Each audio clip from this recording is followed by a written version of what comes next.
Morning and welcome to the Point. It is Tuesday, September 15th, 2020. Thank you to those of you joining us across our various platforms. We apologize for the late start. We were experiencing some technical difficulties with the Zoom platform, but we are improvising and a makeshift setup is taking place in here via a cell phone, and we'll make it work this morning. Our guest for this morning's To The Point program is former Agriculture Senator Keith Clowden. He's joining us via telephone this morning. Good morning, Mr. Clowden. Hi, good morning to you, Sister Blossom. And I hope all is well with you. All is well with you, I'm hoping. And abroad, yes, all is well with me, God's willing. Yeah. Okay, nice to know. Thank you very much. Yeah. All right, so let's get right into it, Mr. Clowden. We are already behind time, so we'll just start. The very first thing that we would target is maybe the most recent. Let's start with cabinet reshuffle and the appointment of a new Minister of Agriculture in the person of Peter David. Your thoughts on this appointment and what it means for the sector? Well, Blossom, to be quite frank and honest, when I heard the Prime Minister first announce that reshuffle was imminent, I immediately thought of Peter David filling the position of Minister for Agriculture. Honestly, as a matter of fact, I spoke with his brother and a number of other people, and I said, I think that would be the most appropriate ministry for Peter David to find himself in. And some people responded to me that would have been a demotion, but to be quite frank and honest, that's the most important ministry as far as I'm concerned. The farmers of this country and the fisher folk are concerned. The Ministry of Agriculture is indeed the most important ministry for us. And one like Peter David, I think, is quite suitable for that. As boys growing up, we grew up in the same neighborhood. I know he had a tremendous passion for agriculture. So I have no doubt in my mind whatsoever. My expectations are that he would do a good job there. Why do you have that expectation? Because a lot of people, including myself, were a bit taken by surprise with that appointment. Do you know of his background in agriculture that he'd be best fitted for that position? Well, as I said, when we were growing up as boys here in Archibald Avenue, he and a number of other youngsters, we all engaged in agriculture, small, planting projects, and our interest was there from ever since as young boys. So I imagine that he will not have lost that passion, and I know from when we speak, even when I was in the Senate, he himself was there. He always showed a great interest in what I had to say, suggest, and he was aligned with what was happening in agriculture. What are your expectations from him in that position? What are you hoping will be the next step for agriculture? One of the things I do hope is that we can develop a land use policy. One. Two, I hope that he would listen to the farmers. That's critical, and the fisher folks. I hope he would meet with the various organizations and respond to the needs of the farmers, because innovation is important in modern agriculture, and as the industry as a whole faces a number of challenges. One of which is rising costs of agricultural inputs, scarcity of agricultural labor, and of course the whole issue of challenges facing consumers, preferences, and consistency in that. So I have some high expectations, and I do hope that he would listen to us and that he would be able to effect the kind of policy and change from within the ministry, because the NNP government has a long history of downplaying agriculture for that matter. And I hope that he would be in a position to influence the cabinet, influence the prime minister, influence his colleague ministers, so that we can make agriculture what it ought to be, quite frankly, because it has been lacking very, very, very, very much in the recent years. And I think the previous NMP has never really put in anyone with who have been able to impact positively on the agriculture scene, quite frankly. As you, he has an opportunity to do that now, and he will no doubt have to work along with the various organizations and farmers to achieve this. I hope that he would also insist that much of the land that were not privatized but commercialized, that has failed, that he would bring that back on the government and set up systems that would work. I am not of the opinion that government can run business, and it's only the private sector that can run business, because even at this point in time, they recently shut down the farm machinery pool, and it's in the hands of private people, and the service is even worse than when it was with government. So I'm hoping that he would take a firm position on the Laura estate, on Gramba estate, and so forth. Especially Gramba estate, that you have cows just running wild all over. That the three rivers and that tiny potential. And most importantly, I hope he can mobilize the youth. We have to. We don't have to just talk about youth in agriculture. We have to go and meet all those youth that are right now involved in agriculture. Mount Hartman, you go down there right now. There's this big $2 billion so-called project to go down there. Go and see the number of young people who work in land down there, right? And what would become of them? So I hope that he would be able to join us with the youth and make some sort of impact there, because that's the next generation that has to take over this industry. Looking, as you mentioned previously, that you don't feel like there has been anybody in that position under NMP that has made positive impacts. Let's briefly look at the tenure of the previous minister, or the minister that Mr. David will be taking over from, Yolan Bain-Hosford. Has she made any moves at all that you're hoping Mr. David will be able to further develop or further advance? Well, I'll be very frank and honest with you. That's the worst Minister of Agriculture that has ever been appointed to that position. I mean, most ineffective, uncaring, very thin skin. Under her, we have seen the widespread, the massive spread of the citrus greening disease, and now most recently, we have the croton scale insect, which is also affecting our soursop industry, the mango, the citrus, and also the ornamentals. Under Mr. Yolan Bain-Hosford, I think we have gone backwards. And quite frankly, even the recently launched Farm Labor Support Program, that is failing miserably. People are calling me even as far as from Carriacou. That has been failing miserably, to be quite frank and honest. People are working 1 and 2 hours. People are not turning up for work and things like that. I have written to her recently with respect to the position of the position of senator now that Dr. Johnson, former Senator Dr. Johnson Campbell has resigned. And I've recognized that she has tried, but she has not tried hard enough, and she did not learn much on the job.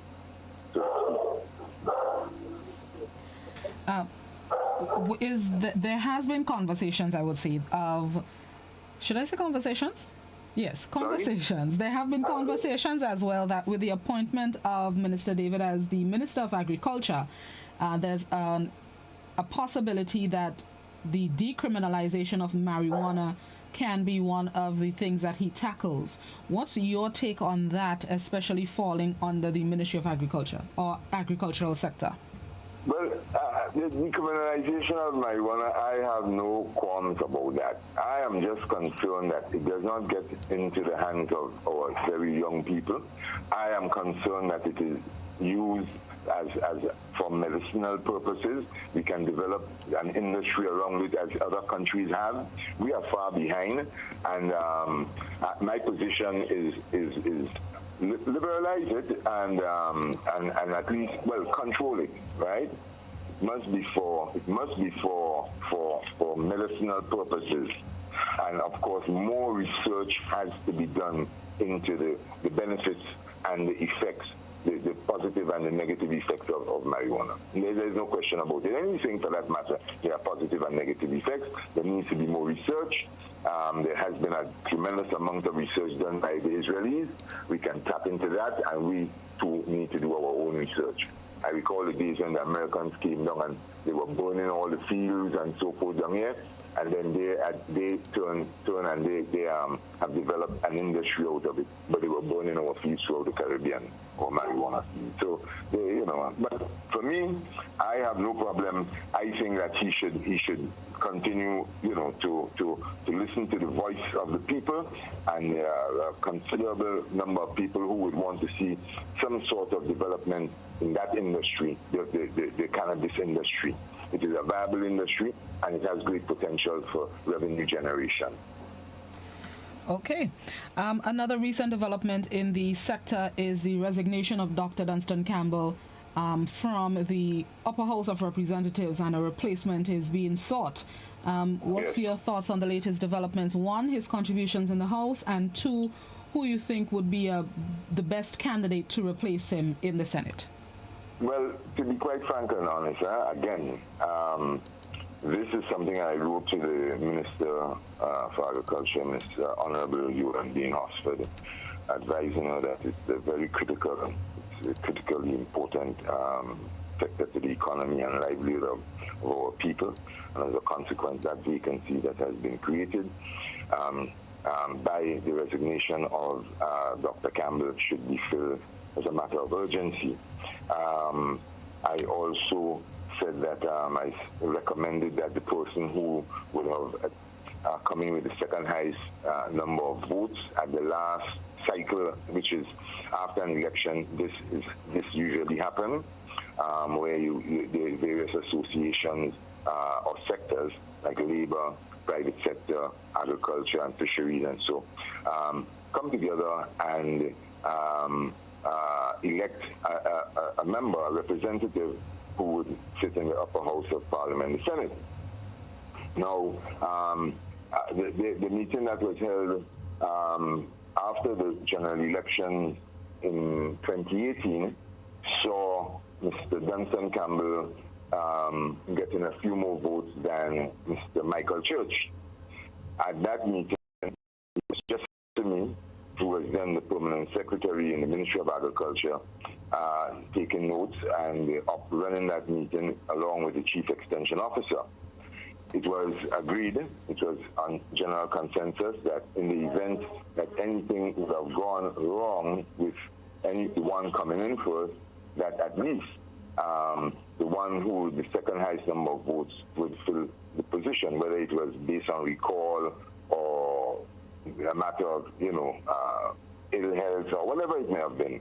There was this consensus that the person with the second highest number of votes would fill the interim, because it would be an interim period. You see, this is midway in the cycle. This really occurs after a general election, where you have the election of these, whether it's labor, representative, private sector, or agriculture. Another thing that came out of that meeting of importance was that they would, it was on consensus again, by consensus, that they would sign an office for whosoever for the post of agriculture senator, right? And that, I guess, was not done as well. And there was also an undertaking that the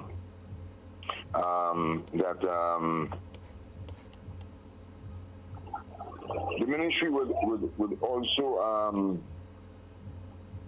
compile a comprehensive list of all the farmer organizations, fisher folk organizations. They would compile a comprehensive list, because there was some controversy at that last meeting at Baines Hall in 2018, in which they went on the radio and advertised that the ministry of the meeting and invited people, individuals as well as organizations, not having a comprehensive list, and so on. There were some folks, I think 8 or so, who came from St. John Parish, and they demanded that they vote. They were individuals. They were not representing any particular farmer or fisher folk organization. But their rationale was that, listen, you put out a public announcement inviting farmers to come to this meeting for the purpose of voting to elect a representative for the sector in the Senate. And they demanded that they vote. So apparently they bent the rule there and allowed the folks there to vote. So there was some, an anomaly in that meeting. So those are some of the things that came out of that meeting. But what is interesting, by the way, is that the minutes of that meeting, which Ms. Jessie May took, and she happens to be, from my experience, a very meticulous and so on person. I had a meeting yesterday with the acting permanent secretary there, and the minutes of that important meeting could not have been found in the ministry's registry. When Ms. Jessamine was contacted, she said something about she may have crashed in her computer, and nobody in the ministry seemed to have a copy of the report that was done. And that was the basis on which, when I met with the PS yesterday, both myself and the one who has been designated to lead this new election process that the ministry is suggesting, as opposed to putting in the person who came in the second highest vote, is Mr. Fitzroy James. So we both met with the acting permanent secretary, Mr. Michael Stephen, and they couldn't find the minutes of that last meeting at all, which is very, very, it's laughable. In fact, it's very unfortunate and it's laughable because it shows the incompetence in that ministry. And what is important here too, Sister Blossom, to see, when Labour has to meet to do when they meet to decide on who they will have represent them, or the private sector. No, the Ministry of Labour don't take charge of the meeting or assemble the Chamber of Commerce. The Ministry of Finance don't assemble the private sector business like Chamber of Commerce and Federation of Employers or Employees or they call that organization.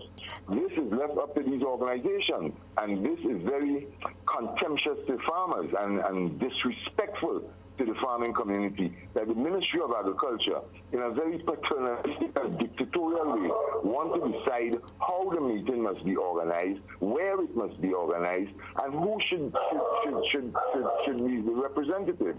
And that bothers me. That's why I raised the issue. I wrote to the minister on it. I had a press conference on it, and I maintain that the proper thing to do is to as they themselves had agreed at the last meeting, is to let the person with the second highest vote fill the position now, because it would be just for an interim period. The organizations have already met and decided who they wanted to be the person with the second highest votes, and who they wanted to be the person to come in first with the most votes. And since the person with the highest votes has resigned, obviously, and because of the urgency and because they took a consensus on that, they should let that happen. Because to go back now, and another scandalous thing I understand is that in their advertisement, they are asking people, once they have a farmer's ID, to get in, to come down to the trade center to vote. That's crazy. How are the people from Carriacou to travel down? In this short notice, or if at all any notice, because I haven't been hearing it on the radio. I just saw the release on Now Grenada. So again, Carriacou is left out. As usual, and I consider it very disrespectful to the farming and fisher folk community.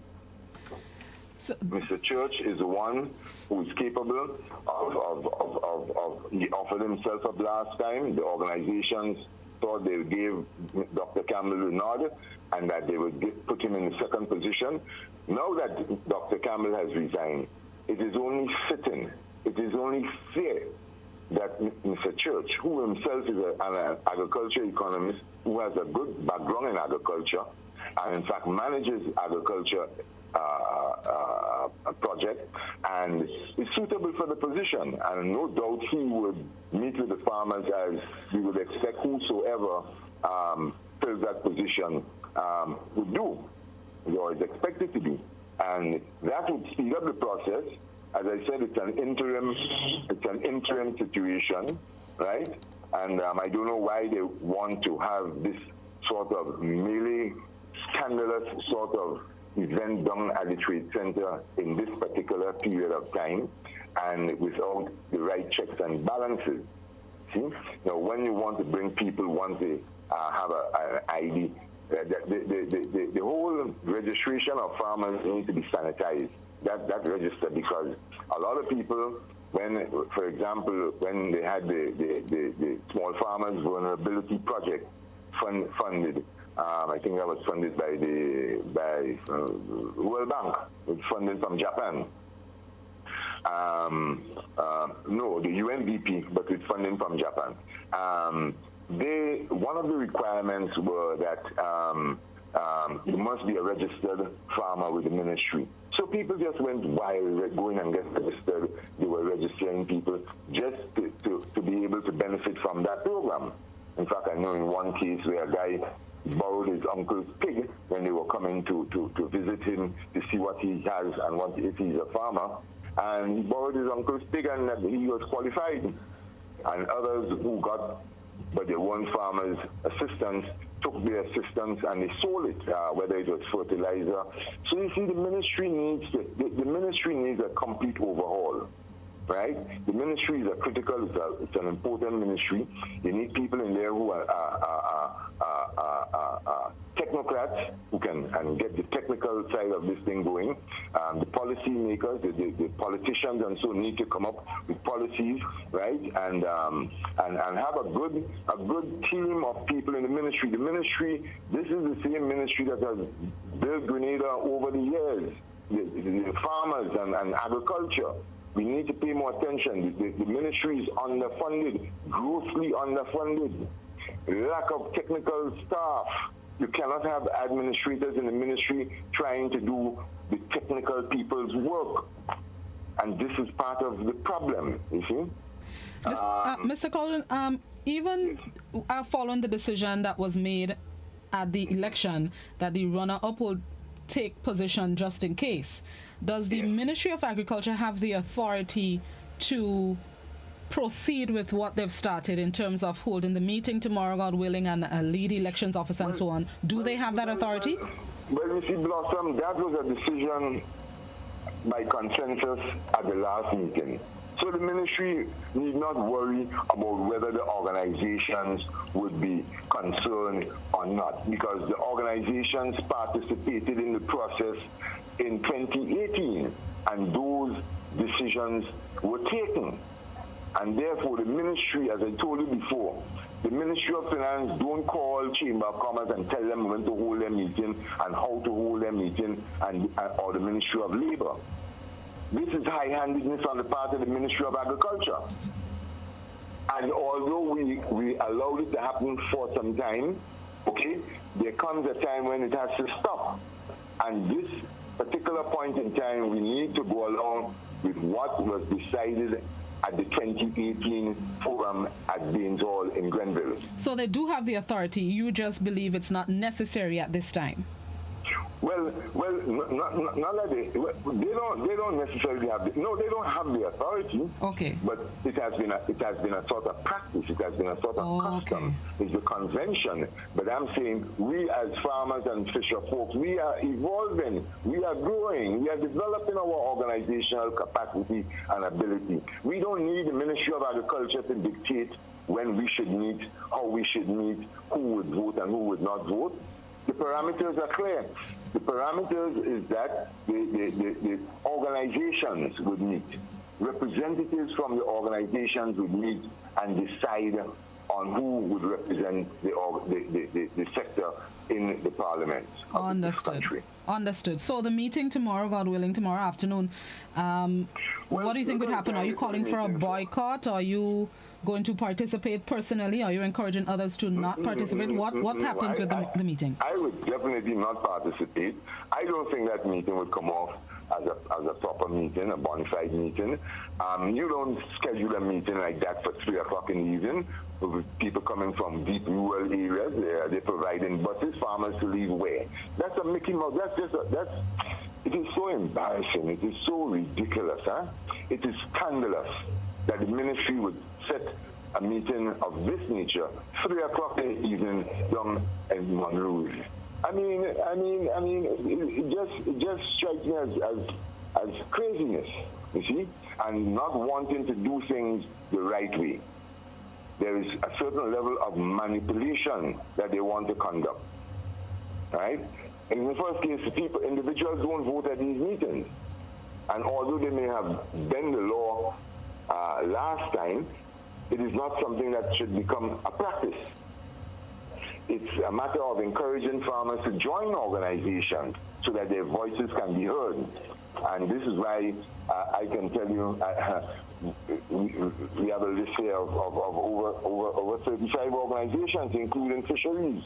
We have 20-something farmers organizations. You have the Grenada Cooperative Nutmeg Association, the Cocoa Association, Projet Youth Farmers Cooperative, Grenada Agriculture Forum for Youth, St. Andrews Progressive Farmers Association, Northwest Farmers Association, Northeast Farmers Association, Caracou Farmers Association, Minor Spices Cooperative Society, Grenada Association of Beekeepers. Have they contacted all these people? And I can go on. St. Patrick's Goat Farmers Association, Ladigue Farmers Cooperative, Moncraven, Monrodney Women's Organization, St. Andrews Small Ruminant, St. John's Farmers Association, the Cane Farmers Association. We can go on and on. And the umbrella organization of all these different farmers and fisherfolk organizations is the Grenada Federation of Agriculture and Fisheries Organization, GAFO. And they don't have any respect for GAFO. It so happened that Mr. Fitzroy James has been the chairman of GAFO over the recent years. I have played a role. We were founders of it as well. And we got all these various organizations to come into the organization. And it's the umbrella organization. How are you going to call a meeting and not consult with the umbrella organization? Even though the former senator said it wasn't functioning as it should, perhaps, no doubt, maybe. We haven't had some meetings in recent times, but up to recently, we still have a project that is being implemented. We have a good track record. We have implemented a soil and water conservation project under the UNDP. We have just recently implemented a $500,000 project at Rassages, upgrading the infrastructure there. We have sent over 100 and something young men to learn skills in seafaring skills and so on in Trinidad and be certified. We did that in collaboration with BNTS, and we have been working. GAFO is an active organization. It may not be as active as it should be right now, but we can call a meeting, and when we call a meeting, we get over 25 and 30 organizations coming up here at the fish market and participating with their representative there. And they know that because we always invite the ministry. They sit in there as well. And also, it is important to note that that Caracou is included as well. In fact, we have representation from the Caracou Farmers Association, and around the country, we have done a lot for the farmers in many ways. GAFO has been instrumental in getting the pre-larceny, the Commissioner of Police to put pre-larceny officers at the 2 ports after we observed the problem of theft and pre-larceny respect to avocados and so going down to Trinidad. Today, that's another effort on the part of GAFO. And just recently, GAFO was able to negotiate 4 20 horsepower pumps for 4 farmers' organizations. In fact, it was GAFO again.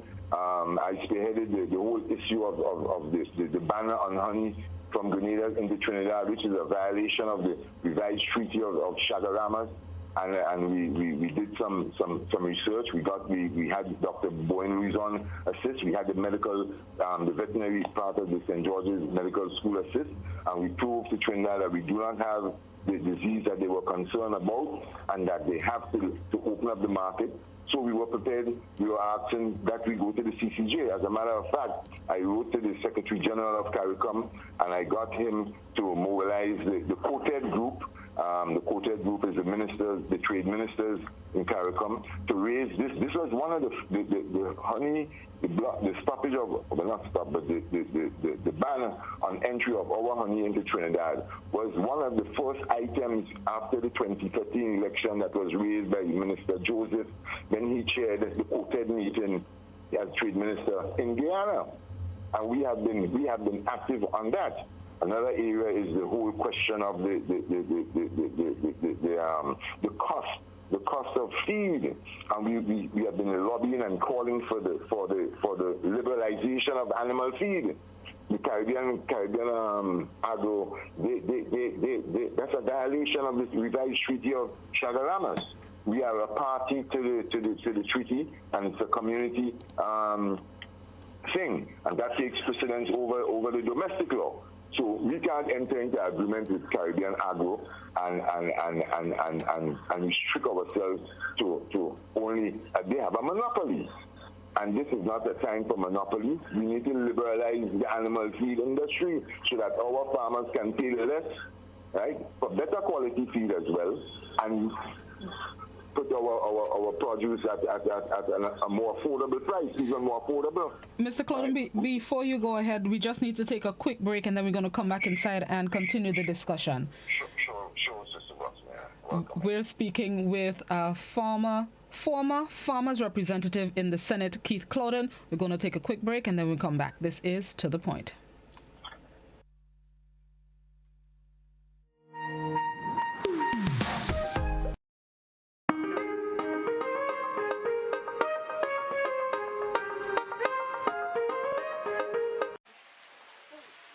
Reading is too hard. Reading school books is lame. I'd rather read about children like me and cool things. I can read, but sometimes I don't even know why I have to. It makes no sense. Why can't we read about things we like? Reading is the key to unlocking all learning and ensuring that children reach their potential.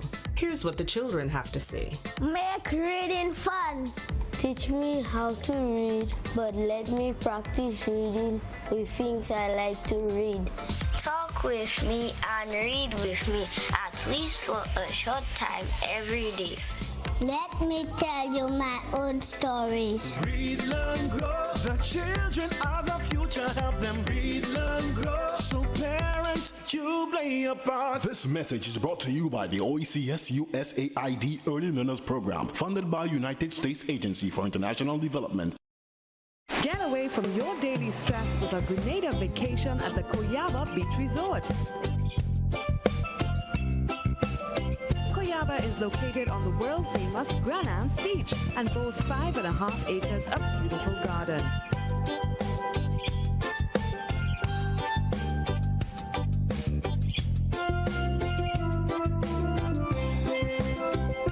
We offer excellent service, good food and drink, well-appointed rooms and friendly staff in a safe environment.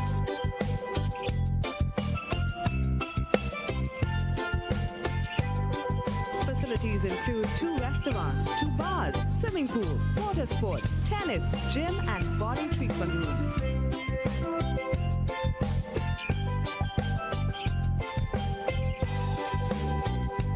Call 473-444-4129. The Grenada Broadcasting Network is making a platform available for the children of Grenada, Carriacou and Petite Martinique to shine. Are you between the ages of 3 and 16? Send us a video that showcases your talents. Whether it's singing, dancing, playing an instrument, reciting poetry, or a monologue, or any other talent, now is your time to shine. It's simple to enter. Just take a video of yourself performing, include your name and age in the beginning of that video, and then send that video to the email shineongbn@gmail.com.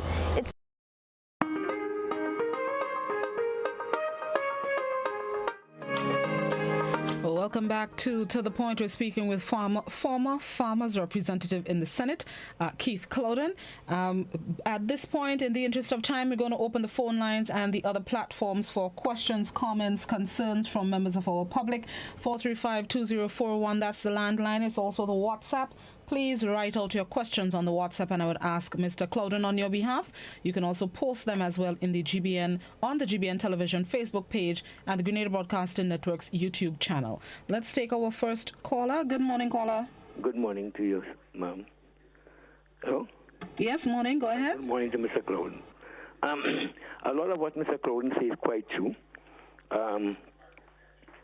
But the organizations that he talk about all the time are not functioning, and if they're functioning, is at skeleton. Again, Mr. Clowden played a very important role in farming. He is an outstanding farmer. But Mr. Clowden was playing politics too. Mr. Clowden was actually representing the farmers, but sitting as an NDC personnel in the Senate, walked out on more than one occasion with the NDC. And what we want is somebody who is going to take away the political cap, who would not be an NDC in the Senate, who would not be an MP in the Senate, who would not favor the government in the Senate, speak on behalf of farmers. That is what we want. So a lot of the things you say, which I agree with, but we need a structure post, somebody who's going to see the benefit for farmers and fight for the benefit of farmers, not for the political party that they support. So there's a lot of change to be made, and I do agree with him of some of the changes. But again, where do we start? Thank you very much, caller. Mr. Clowden? Yeah, hi. Yeah, hello. Yes, go ahead. Yeah, Blossom, I have no issue with that caller. He was not too pleased when I walked out of the Senate with the opposition party, but again, I am free to do so, and I thought there was a great injustice being handed down by the president, and it was a violation of one of the senators' right to speak, and so forth, but that's a different matter.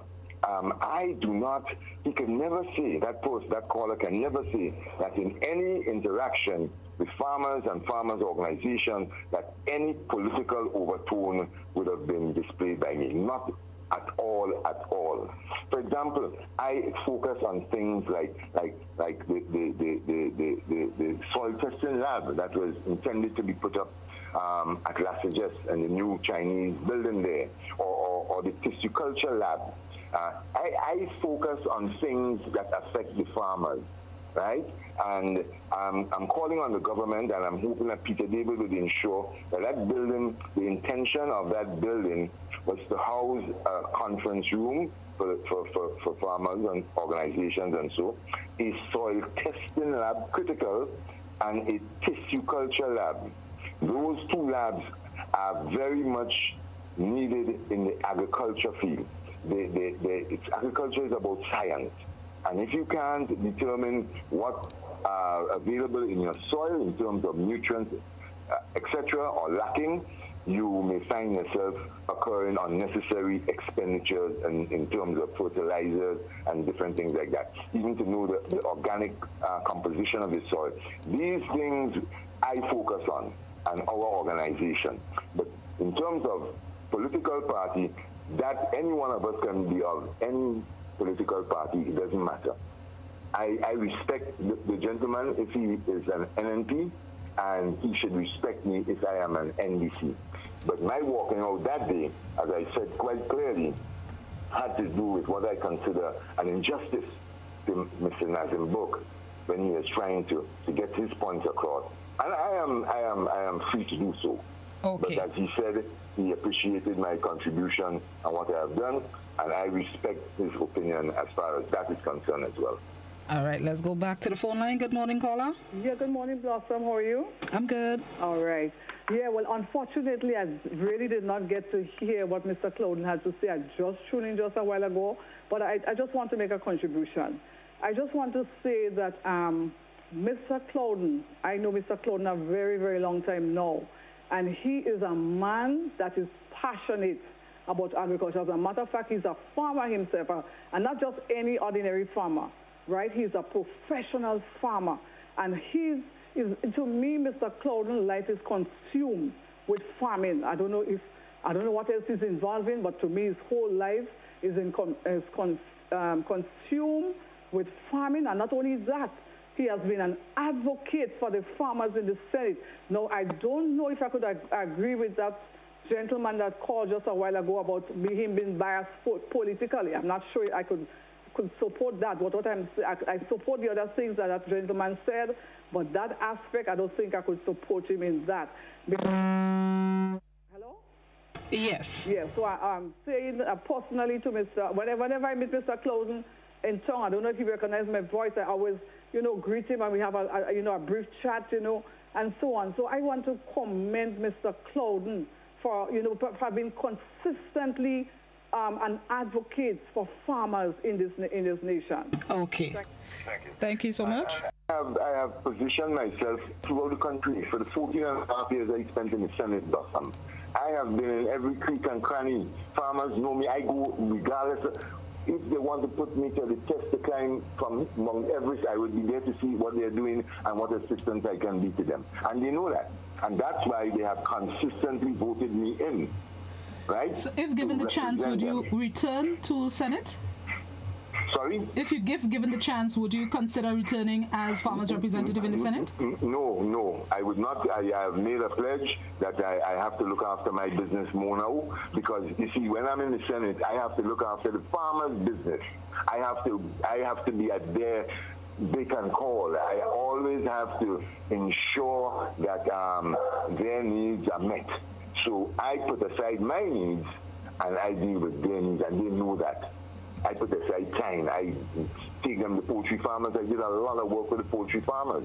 I mean, they were amazed. I would take them to meet with Mr. Ross to see how we can get our local poultry into the KFC, and I would take him to La Source. I would arrange meetings. I would take them. Last time we had a big delegation that met with Honorable Tillman Thomas when we were looking at the poultry industry.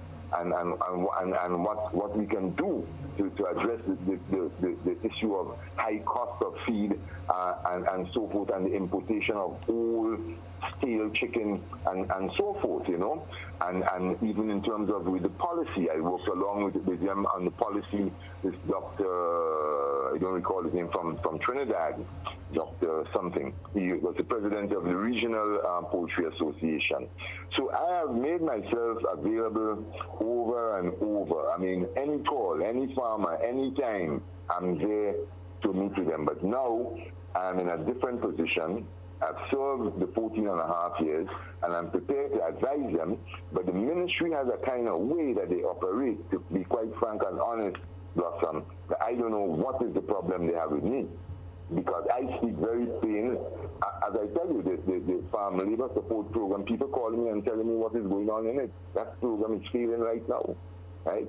You think I could write the minister? When I wrote the minister a year or so ago and told her about the citrus greening problem and the impact it was having on the subsector, and the fact that they took planting material from a field that was infested with citrus greening and so forth, she was upset that I spoke to the press, as opposed to calling me in perhaps and saying, well, look, let's look at how we can address the issue and things like that.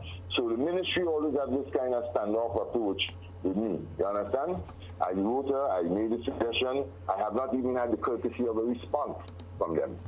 And I hope that when Peter David gets in there, it would be far different. You take even the GCNA, when there was a lot of padding going on in elections and so forth, I took my time off and I got legal counsel for them, arranged a meeting, and we got an injunction for them to correct this voter padding that was going on in the organization. Right? I led a demonstration with the farmers when there was a lot of corruption going on with that building in Lagoon Road.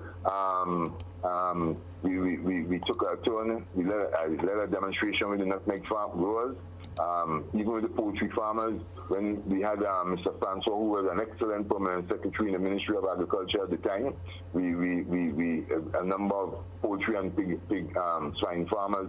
We met with him. We had a what you call a gentle protest, and we met with him and he gave certain commitments and so on. So I have been, as the lady may have said, I've been advocating and I have been working, getting assistance for farmers organizations, for farmers themselves, and so forth. But I'm not interested in going back in there.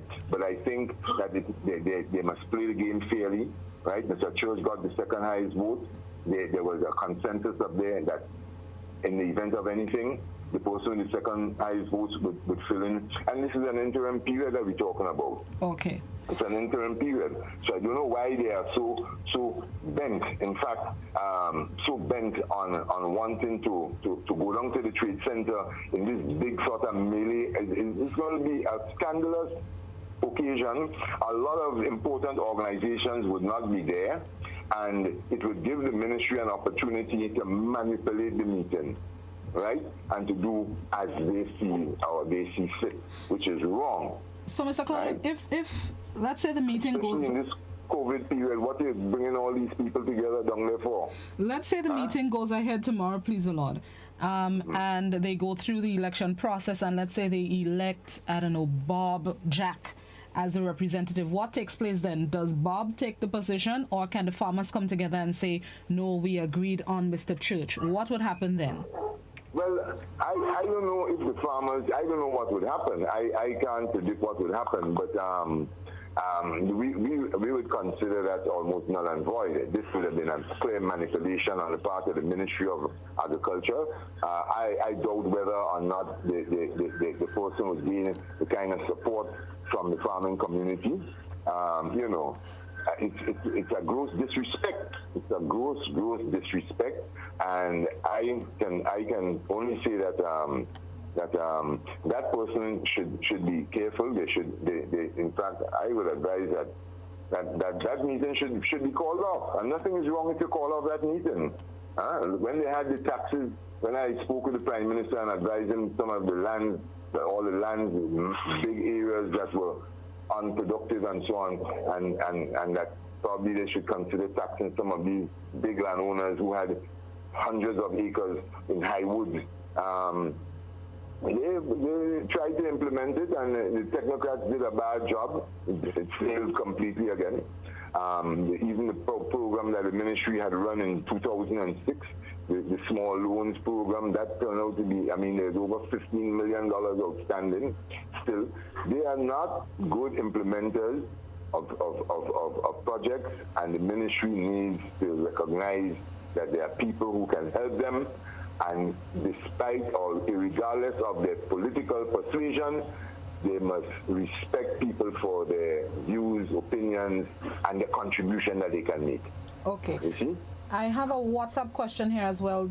Do you think Mr. Peter David, as Minister of Agriculture, will implement some of the ideas from the revolution to develop that sector as was done in 79 to 83 and have an agro-industry for Grenada's products? But that is very critical, the agro-industrial part of things. I mean, when you look at the nutmeg and the cocoa, I mean, you don't get one estate with enough of any of those produce to fill a container every month or every fortnight, as the case may be. We have to come together as agro-processors. We need, but you see, again, it would take a lot for him to convince his colleagues in the cabinet. This is collective kind of this policy decision making, and I don't know if he has the wherewithal to convince his colleagues that, listen, we have to invest a lot more money in agro processing, in training. A lot of money was spent on MARIP. That's another failed program. That MARIP program failed miserably because a lot of money was spent, and there's no, you cannot see no agro processors. There was a lot in training. There was a lot in other areas, and there's no, and there's hardly any results, right? So we have to lobby to ensure that people would be prepared to invest in agro processing. We have to create the environment, right? I think right now there's a World Bank program, right, that would help to facilitate that. And also the import bill is another critical area. We need to address the issue of the high import bill. And this COVID period teaching us that over and over. Our food security is in limbo. We have not yet developed the strategy and the wherewithal to have a robust food security, food and nutrition security program in this country. Right? Because the ministry, they're hopping here, there, and everywhere. They wanted to have backyard farming, this farming, that farming. They need to have some sound policy decisions taken in that ministry, and then some good technical persons working in that ministry. For example, the whole extension service that has broken down. That has literally broken down. That's why I told you that the late farm labor support program, it's not being monitored and supervised properly. People are working an hour, 2 hours, and gone. One teller person, the government paying him. I mean, the reports I've been getting is very disturbing, very disturbing. And the contempt for which the ministry has for agriculture and for farmers is unbecoming. I'm saying it's very clear. Look at the Chinese agriculture mission. Imagine the government would close down without notifying farmers of their intention to shut down the farm machinery pool, which is critical for farmers, right? They talk about saying that fixed private people. The problem is even worse than when the ministry had it. Mr. Claudon, we seem to be having some issues. We seem to be having some issues with your audio a little bit. Okay. Let me see. Are you hearing me better? I'm hearing you better now. So just quickly wrap up because we are a little bit over time. Yeah, the farmers were complaining about the Maribo farm machinery pool because the administrators in the ministry were not making available the resources that they need. We need to decentralize the service, yes. We need to have a central garage, which is the central pool up there. And the 4 agricultural districts, you need to train people there, operators, and in maintenance of the machinery and so on, right? There was no need to shut it down. The problem was the administrators in the ministry, when they need tires or when they need diesel, even for diesel, to get diesel was a problem. To get bolts, a tire, they wouldn't prepare the LPO. So you have to have a system where the administrators do the administrative work and the technocrats do the technical work. You cannot have the administrators wanting to do what the technical people must do. And this is what is happening. We need good representation in the Senate, and I pray to God that that meeting does not come off tomorrow because it is going to be confusion. It is not born out of genuine love and so for agriculture and for a good person to represent the sector. It is born out of just disrespect and contempt for the farmers in this country. This government, you don't understand that the bulk of the farmers will tell you that the NNP government has no regard, no love for farming and agricultural development. Mr. Claudon, it is manifested in the kind of budget that they allocate every single year for the sector. Mr. Claudon, we have to leave it here at this. We have to leave it here because we are over time. We have to leave the program here, but of course we would extend the invitation once again to join us on To The Point at a future date. I appreciate very much, Sister Blossom. I appreciate very much. And you have a blessed day. Thank you, and you do the same. All of your listening public. Thanks again. Thanks. Cheers. Have a good one. Right. Bye-bye. Thank you. That was former Farmers Representative in the Senate, Keith Claudon, our guest this morning. And that's the end of my time with you today. I'll be back with you tomorrow morning. Until then, tomorrow morning, God's willing. God's will. Until then, have yourselves a productive Tuesday. Janelle is up next with Mid-Morning Buzz. Have yourselves a good one.